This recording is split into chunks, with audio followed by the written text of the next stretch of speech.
हाल में हम सब बहुत सौभाग्यशाली हैं जो एक महान अवसर कुंभ का मेला हमारे जीवन में इतना बड़ा जो 144 सालों के बाद आया है। तो इसका हम सबको कहीं ना कहीं फ़ायदा तो मिलेगा ही, क्योंकि पूरे देश में एक पॉजिटिव ऊर्जा का निर्माण हो रहा है, सकारात्मक ऊर्जा का निर्माण हो रहा है। कुंभ मेले की हम बातें भी सुनते हैं तो उससे भी हमारे अंदर बहुत परिवर्तन आता है। संक्रांत आ गई है और संक्रांत के दिन हम ज़्यादातर एक रिवाज है समाज में कि हम धर्म करते हैं, लेकिन बहुत बार धर्म के बजाय जाने अनजाने में हमारे से पाप भी हो जाता है। और ऐसी गलतियां हमसे हुई है पहले, इसलिए आपको बता रहे हैं।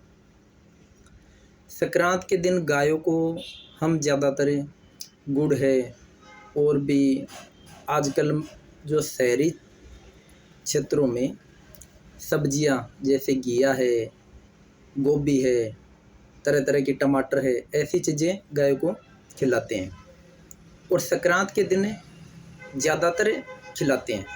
गौशाला में ठीक है, अगर हम देख के आते हैं, गुड़ देख के आते हैं,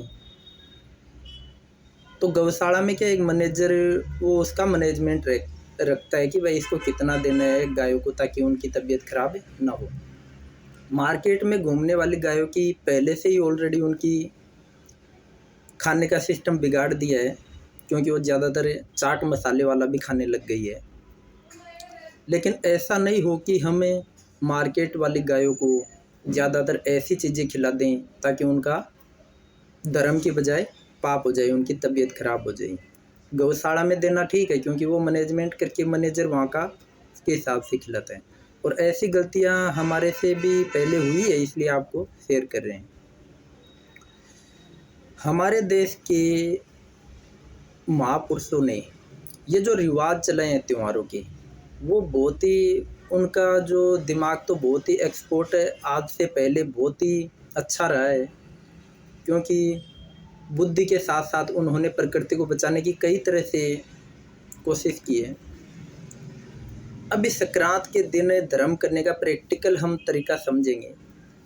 त्यौहार का दिन है, सारे परिवार के लोग बिजी हो जाते हैं त्यौहार में, इसलिए पशुओं की हालत ख़राब हो जाती है, वो भूखे रह जाते हैं। क्योंकि हम बिजी रहते हैं तो उनका वो ध्यान नहीं रख पाते हैं, इसलिए उन्होंने तो बहुत ही एक अच्छे से, ये हम समझ सकते हैं, बहुत ज़्यादा इसमें ध्यान देने की ज़रूरत नहीं, नॉर्मल सी बातें हैं।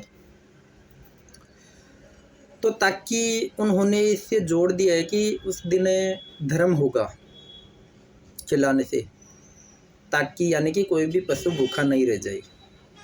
नहीं तो हम त्यौहार की एंजॉय कर रहे हैं और उनके पेट में चूहे दौड़ रहे हैं, तो वो उनके लिए नुकसान होता है, इसलिए उन्होंने ये जोड़ दिया है।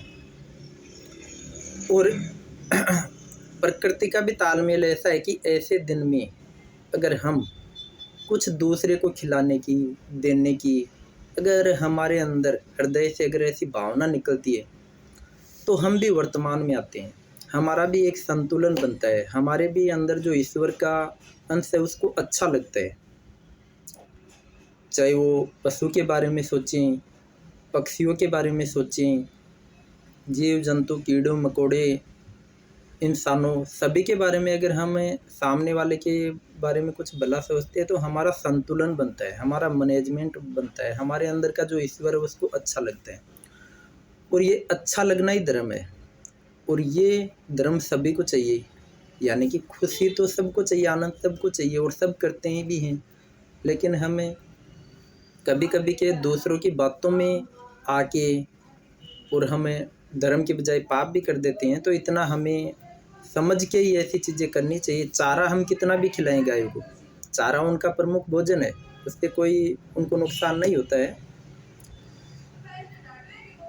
तो हमारे जीवन में ऐसा अवसर का हम गलत इस्तेमाल न करें, और हमारे देश के महान पुरुषों का बहुत बहुत धन्यवाद है जो उन्होंने हर त्यौहार को ऐसी परंपरा से जोड़ दिया है ताकि हम जाने अनजाने में हम थोड़ा अच्छा कार्य कर सकें अपने जीवन में, और ये अच्छा कार्य ही हमारे साथ है, हमेशा रहता है। और यही जीवन के साथ भी है और जीवन के बाद भी है। LIC की तरह काम करेगा ये कार्य। और एक और गुरुदेव कहते हैं, पतंग उड़ाने वाले, अभी प्रैक्टिकल समझेंगे हम। गुरुदेव कहते हैं कि आकाश को अगर हम 5-10 मिनट रोज़ देखते हैं तो आकाश निराकार है, नाशवान है। तो उसको देखने से हमारे अंदर का एक मैनेजमेंट, संतुलन बनता है। हम वर्तमान में आते हैं, हमारा भूत भविष्य की चिंता खत्म होती है। और जब हमारा संतुलन बनता है तो हम कोई भी कार्य करेंगे तो वो सकारात्मक ऊर्जा के साथ करेंगे और वो सफल होगा। पतंग उड़ाने के साथ साथ हमारा संतुलन भी बनता है, क्योंकि जाने अनजाने में हम आकाश की तरफ देखते हैं और वो आकाश का आशीर्वाद हम ले लेते हैं। तो ये भी एक उनका, हमारे महापुरुषों का बहुत बहुत धन्यवाद, आभार है जो ऐसी परंपरा चलाई हुई है।